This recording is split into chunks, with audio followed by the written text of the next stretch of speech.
সকাল সন্ধ্যা আল্লাহর খাচ্ছেন, আল্লাহর জমিনে বসে আছেন, আল্লাহর দেওয়া রৌদ্রের আলো ভোগ করতেছেন, আল্লাহর দেওয়া অক্সিজেন, মেডিকেলে গেলে অক্সিজেনের কত দাম দেখেন।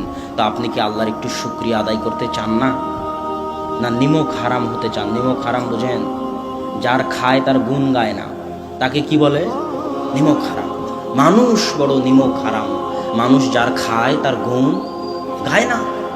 মানুষ খায় আল্লাহর, পরে আল্লাহর, জমিনে থাকে আল্লাহর, আল্লাহর সূর্য, আল্লাহর আলো, আল্লাহর বাতাস, আল্লাহর অক্সিজেন, আল্লাহর জীবন, আল্লাহর মৃত্যু, আল্লাহর চোখ, আল্লাহর নাক, আল্লাহর কান, আল্লাহর মেধা, আল্লাহর বুদ্ধি, আল্লাহর টাকা পয়সা, আল্লাহর জমি জায়গা সব মানুষ ভক্ষণ করে।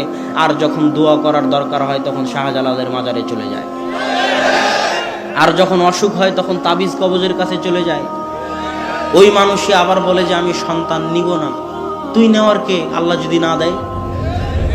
সম্মানিত উপস্থিতি, এই জন্য